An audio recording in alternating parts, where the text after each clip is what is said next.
Good morning students. आपण 9 questions बघितले होते टास्क 4चे. आता आपण बघू 10th क्वेश्चनपासून. तर मी सांगितलं होतं बऱ्याच जणांनी त्यांची उत्तरं पाठवले, व्यवस्थित सॉल्व करून पाठवले. काही जणांचे करेक्ट आहे, काही जणांनी थोडेफार मिस्टेक केलं आहे. बघा, ट्राय करणं महत्त्वाचं आहे. उत्तर चुकीचं का असं ना, पण ट्राय करणं महत्त्वाचं आहे. जोपर्यंत तुम्ही ट्राय करत नाही, तो क्वेश्चन समजून घेत नाही, तोपर्यंत तुम्हाला क्वेश्चन सॉल्वच होणार नाही. बघा आता 10th क्वेश्चन. या क्वेश्चनमध्ये काय म्हटलं, हा क्वेश्चन ऑलरेडी आपण 1st to 9th क्वेश्चनमध्ये जे सोडवलं त्याच्यात हा असा एक क्वेश्चन ऑलरेडी होता. बघा क्वेश्चन काय म्हणतं, chloride of metal content 65.5% of chlorine. म्हणजे एक काय मेटल क्लोराईड आहे, त्याच्यात क्लोरीन किती आहे, 65.5%.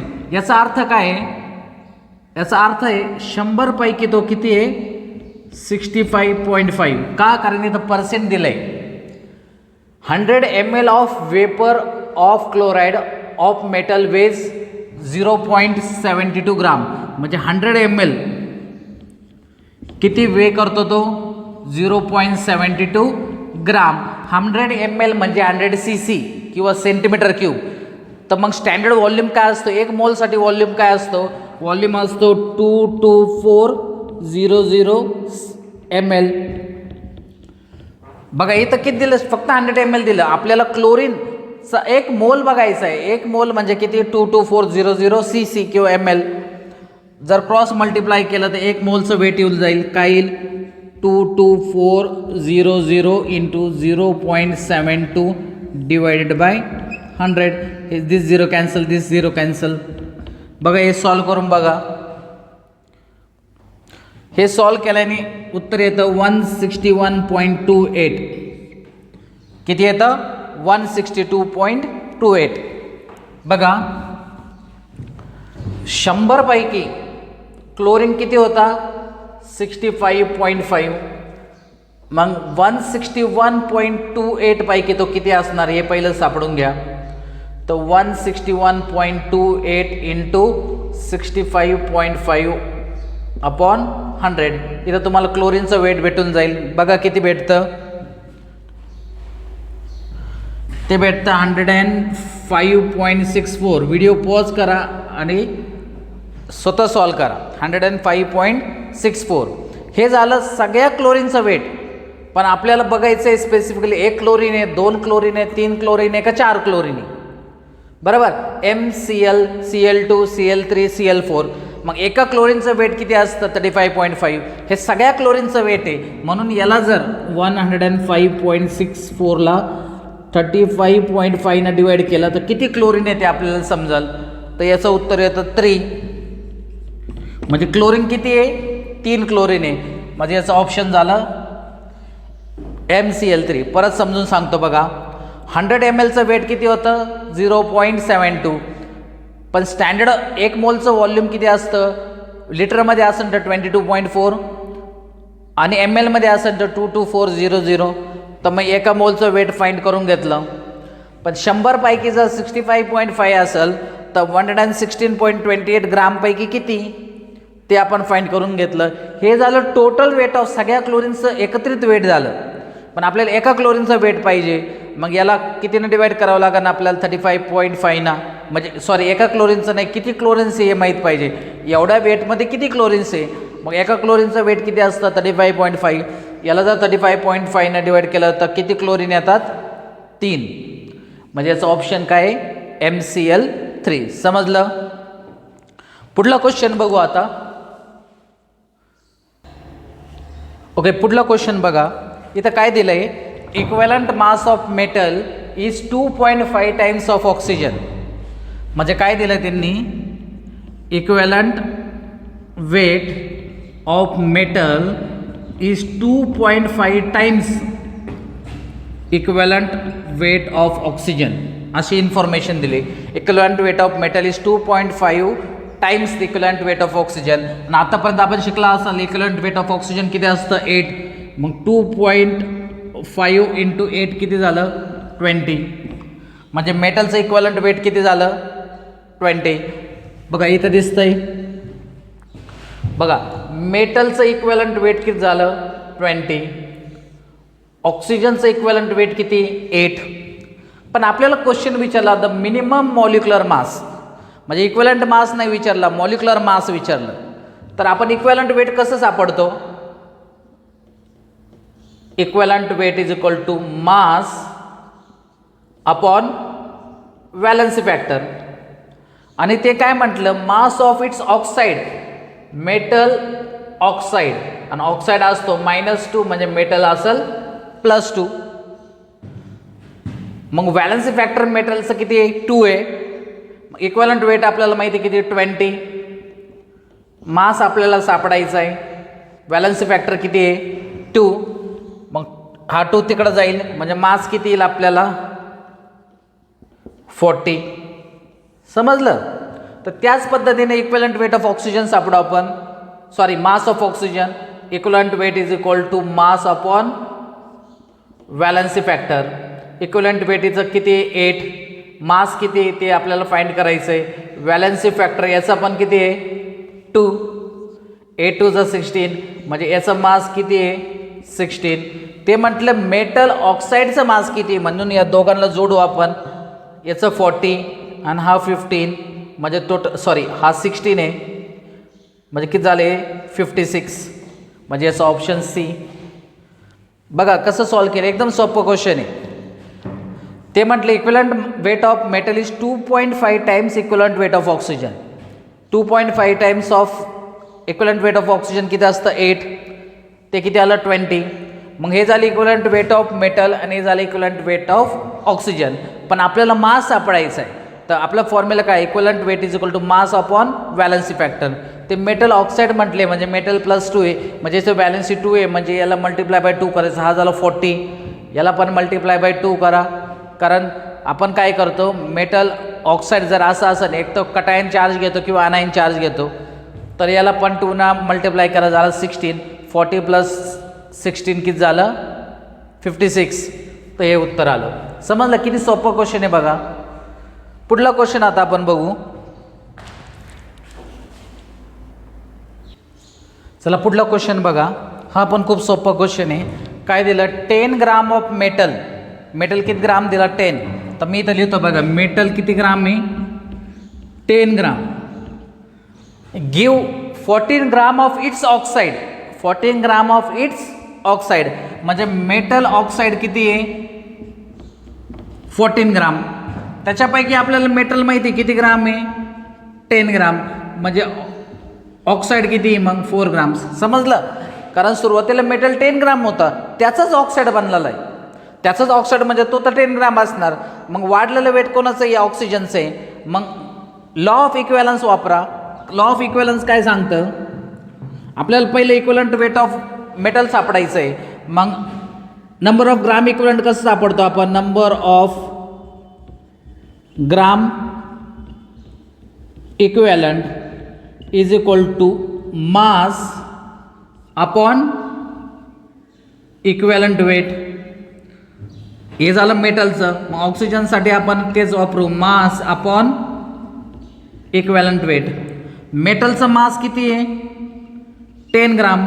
मेटलचं इक्विव्हॅलंट वेट आपल्याला माहीत नाही, आपण ते सापडू. ऑक्सिजन मास 4 ग्राम.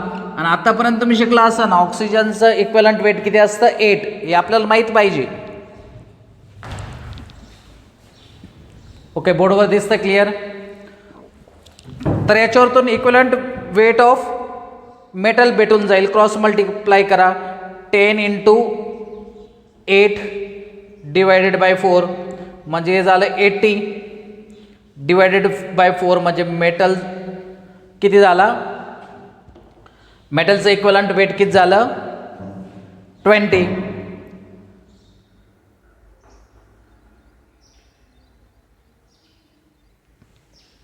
ओके, आता बघा पुढे आपण सॉल्व करू. Equivalent mass of its oxide and hydroxide will be respectively. तर आता आपल्याला हायड्रोक्साइडचं फाइंड करायचं आहे. Equivalent weight of its metal hydroxide तर ते काय काय लिहू शकतो आपण, equivalent weight of metal plus equivalent weight of hydroxide. Equivalent weight of metal already आपण फाइंड केलं, किती आहे 20. बरोबर. बघा काय सांगितलं इथं, इथं काय सांगितलं, तर equivalent weight of its oxide सांगितलं. म्हणजे मेटलचं इक्वलंट वेट किती आहे 20, ऑक्साईडचं इक्वलंट वेट किती आहे 8, म्हणजे टुगेदर किती येणार ते 28. मेटल ऑक्साईडचं इक्वलंट वेट विचारलंय ना आपल्याला, तर ऑक्साईडचं इक्वलंट वेट माहिती आहे, फक्त मेटलचं सापडायचं होतं. तर मेटलचं भेटलं 20 आणि हे 8, 28, म्हणजे हे उत्तर येणार. पण 37 कसं आलं ते बघा, मेटल आणि हायड्रॉक्साईड. तर equivalent weight of metal plus equivalent weight of hydroxide. Equivalent weight of metal आपण कॅल्क्युलेट केलं 20, हायड्रॉक्साईडचं इक्वलंट वेट किती असतं, OH हा -1 असतो. तर ऑक्सिजन किती झालं 16 आणि हा एक 17 डिवायडेड बाय 1, हे किती आलं 17. 20 + 17 37. तर बघा आलं का नाही उत्तर 28 आणि 37. त्याचं ऑक्साईड आणि हायड्रॉक्साईड. बघा बऱ्याच जणांना हे समज नसेल, मी परत समजून सांगतो.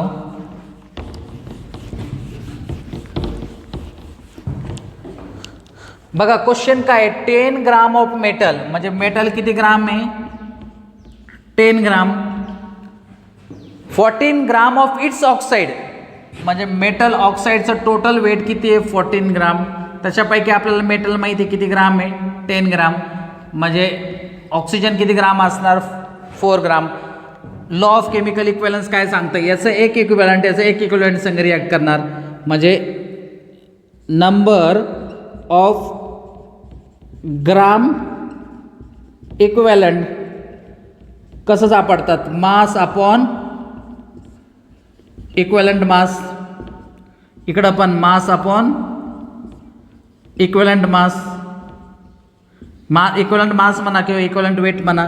मास किती आहे 10, इक्विव्हॅलंट मास ऑफ मेटल माहीत नाही, मास इथं किती आहे 4 ग्राम. इक्विव्हॅलंट वेट ऑफ ऑक्सिजन माहिती आहे 8, म्हणजे किती होणार 10 × 8 डिवायडेड बाय 4, म्हणजे 80 डिवायडेड बाय 4, म्हणजे किती आलं 20. पण क्वेश्चन विचारला equivalent mass of its oxide.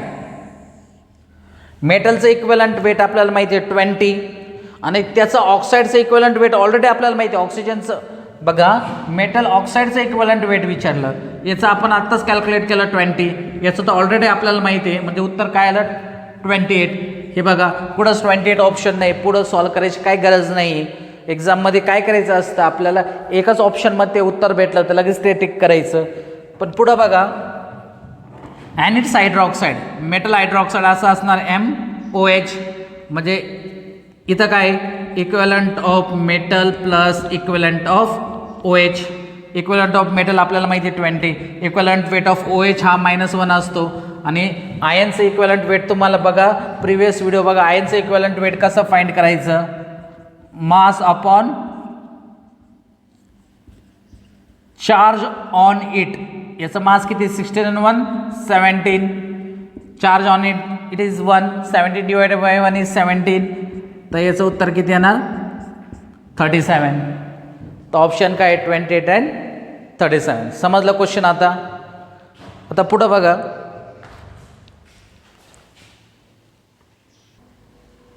पुढला क्वेश्चन बघा, the same amount of metal combines, म्हणजे सेम अमाऊंट ऑफ मेटल आहे तो कंबाईन कशा संग करतो, पहिला ऑक्सिजन संग, म्हणजे मेटल ऑक्साईड.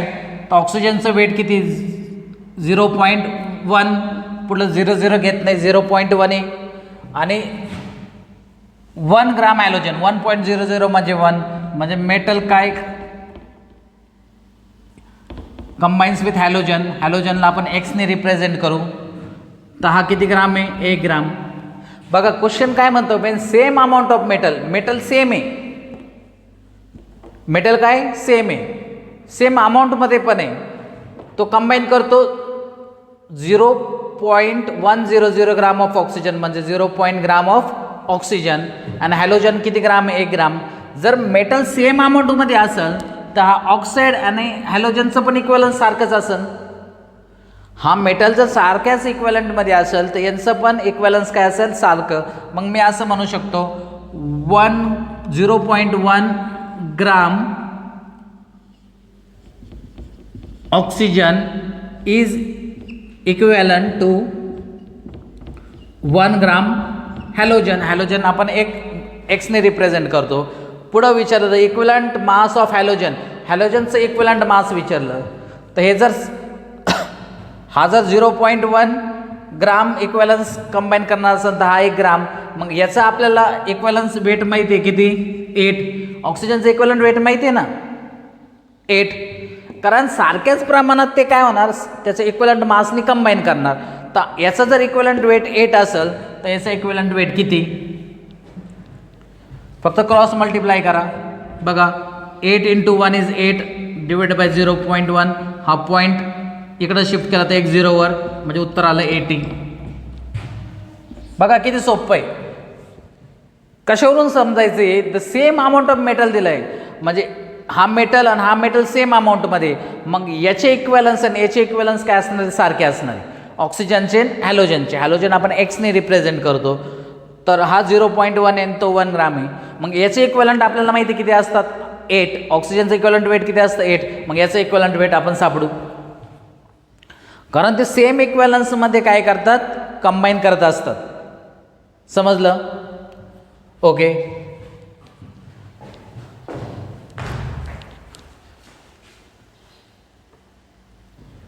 बघा पुढला question. In the reaction NaOH plus AlOH 3 times gives NaAlO2 plus H2O. The equivalent weight of याचं इक्वलंट वेट विचारलं.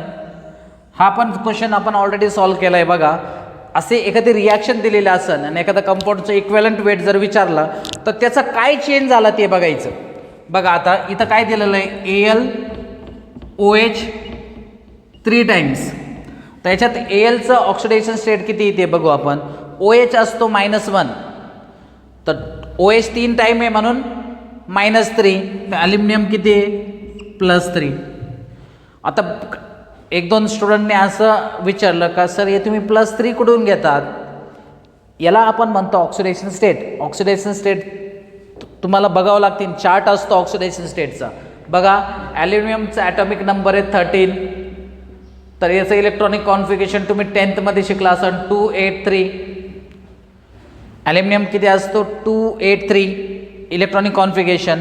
आउटरमोस्ट शेलमध्ये किती इलेक्ट्रॉन्स आहे 3.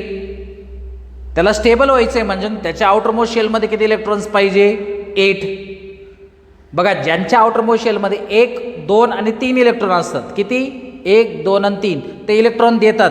कारण याला जर 8 इलेक्ट्रॉन पाहिजे तर याला 5 इलेक्ट्रॉन्स घ्यावं लागतील कोणाकोणतरी. म्हणून ज्याच्या आउटरमोस्ट शेलमध्ये 1, 2, 3 इलेक्ट्रॉन असतात ते घेण्याच्या भानगडीत पडत नाही. ते इलेक्ट्रॉन्स देऊन टाकतात. म्हणजे याने जर हे 3 इलेक्ट्रॉन कोणाला तरी दिले तर झाला का नाही आउटरमोस्ट शेलमध्ये 8 इलेक्ट्रॉन्स.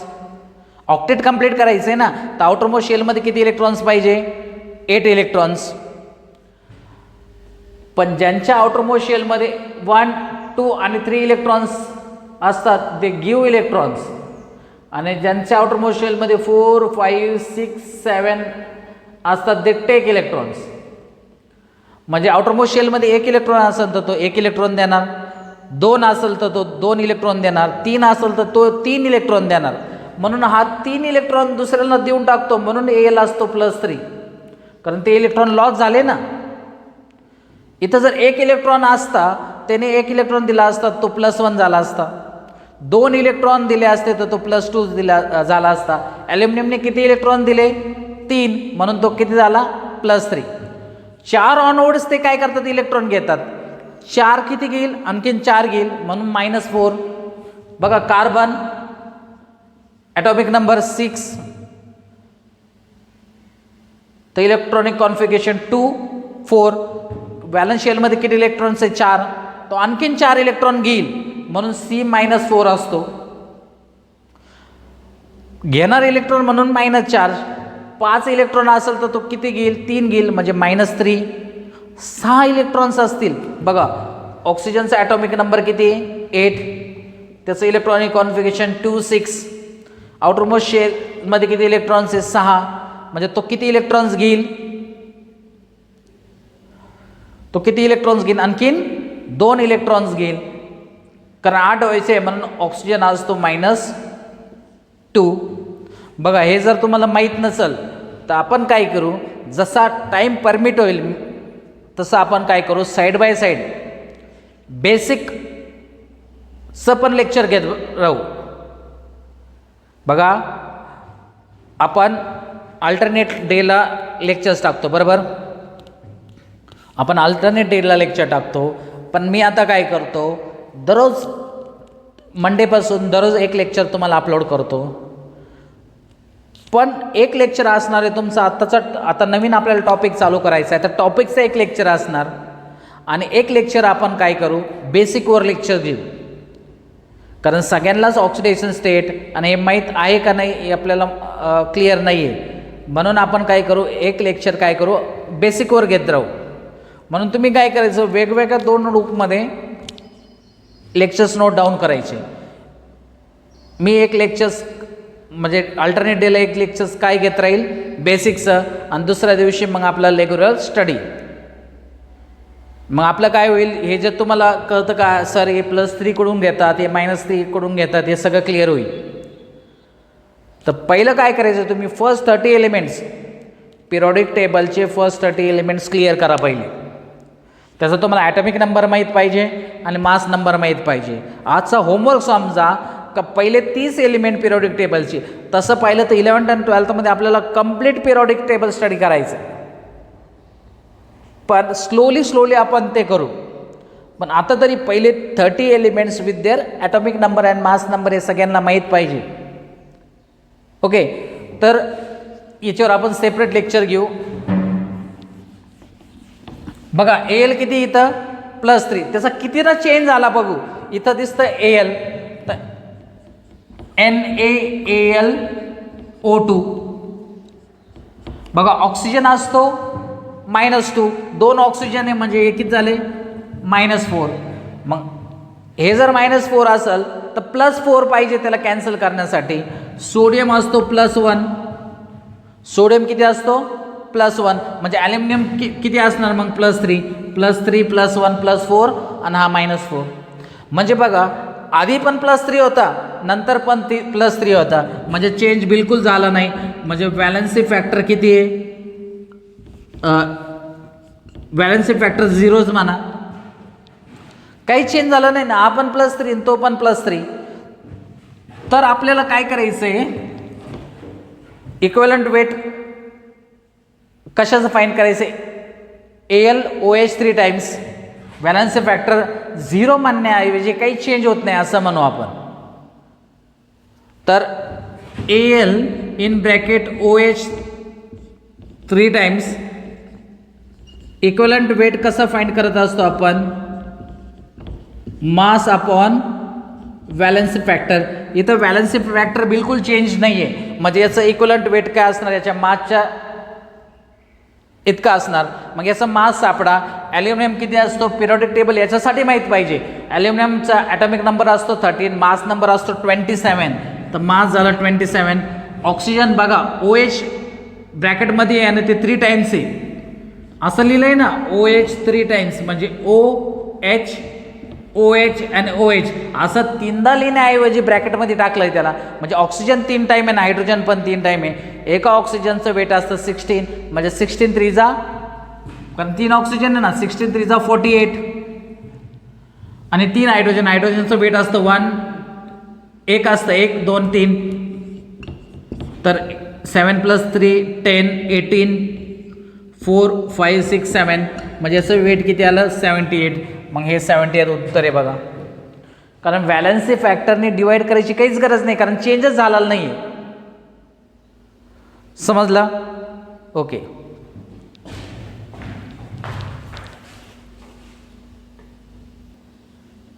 ओके बघा पुढला question. On reduction 1.644 gram of hot iron oxide, म्हणजे एक आयर्न ऑक्साईड आहे, आपण त्याला असं रिप्रेझेंट करू FeO.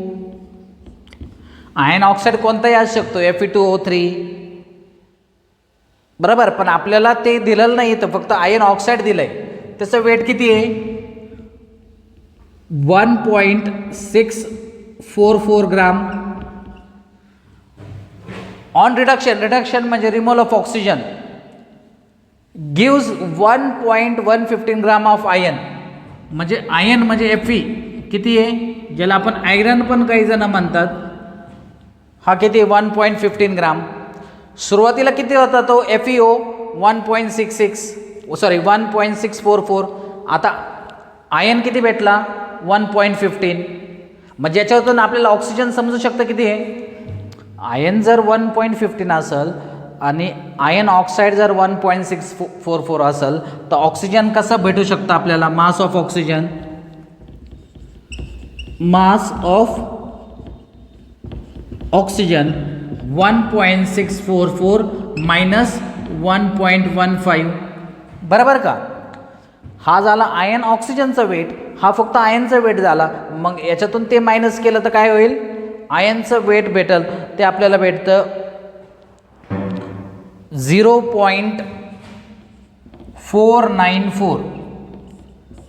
किती भेटतं 0.494. आणि आता विचारलं evaluate means find out the equivalent weight of ion. आयनचं इक्वलंट वेट आपल्याला फाइंड करायला लावलं. बघा मी इथं आता लिहितो FeO. बघा लॉ ऑफ इक्वलन्स वापरायचा. लॉ ऑफ इक्वलन्स म्हणजे काय, number of gram equivalent find कसं करतो आपण, नंबर ऑफ ग्राम इक्वलंट. आता बघा आयनसाठी काय, मास अपॉन इक्वलंट मास. ऑक्सिजनसाठी मास अपॉन इक्वलंट मास. बघा इथं सॉल्व करतो, दिसतंय का.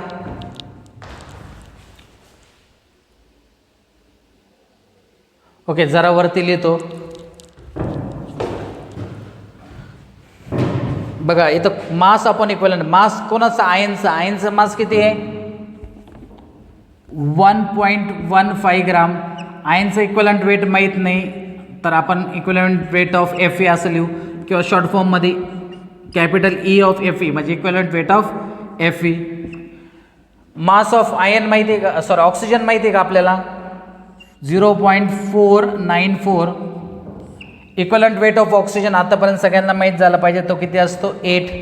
फक्त क्रॉस मल्टिप्लाय करा, 8 इंटू 1.15 डिवाइड बाय 0.494.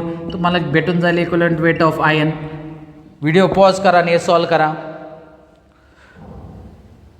तर याचं उत्तर येतं 18.62. किती येतं 18.62. That is option first. ज्यावेळेस तुम्ही असं सॉल्व करत असतात, एकदा कन्सेप्ट समजलं का व्हिडिओ पॉज करायचा आणि लगेच क्वेश्चन काय करायचं सॉल्व करायचा, आणि नंतर व्हिडिओ प्ले करायचा आणि बघायचं आपलं उत्तर बरोबर आहे का नाही. ओके, नुसतं जर तुम्ही कॉपी करत बसला तर तुम्हाला काहीच समजायचं नाही. ओके, तर आता आपण बघू एक लास्ट क्वेश्चन आहे.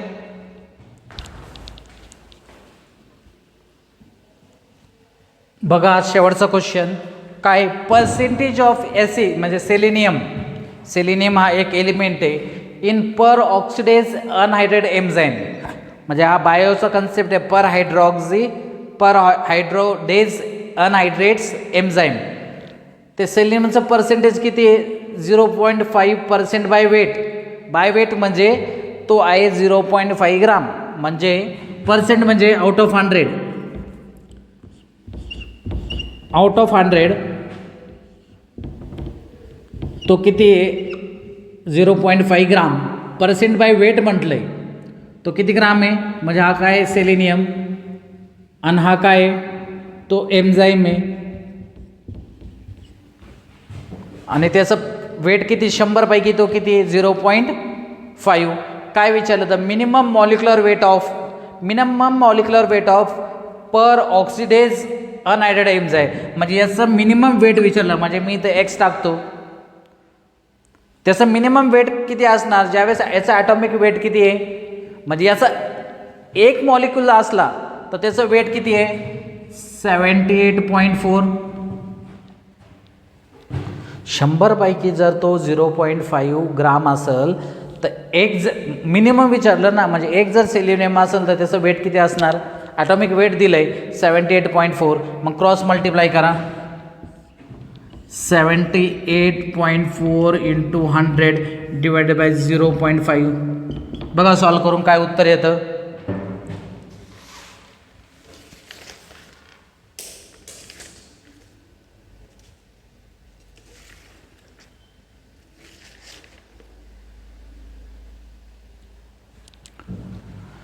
काय आलं उत्तर? याचं उत्तर येतं 15680.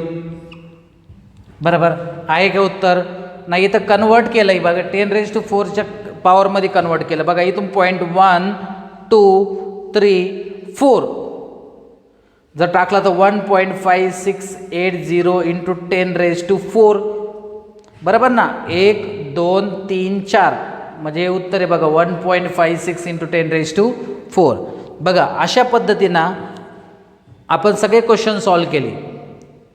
बघा इथून पुढं काय झालं पाहिजे, आपण इथून पुढं नवीन चॅप्टर स्टार्ट करणार आहोत, कारण या चॅप्टरमध्ये आपण खूप वेळ गुंतून बसलो आहे. तर पुढला चॅप्टर स्टार्ट आपण मंडेपासून करू. पण त्याआधी जर समजा 10 क्वेश्चन्स असेल तर त्याच्यातले 6-7 तुम्ही सोडवले पाहिजे, 2-3 मी सोडवले पाहिजे. म्हणजे तुम्हाला 2-3 क्वेश्चनमध्ये डाऊट पाहिजे. का प्रॉब्लेम येतो तुम्हाला क्वेश्चन सॉल्व करण्यासाठी? कारण तुमचं बेसिक थोडं कच्चं आहे.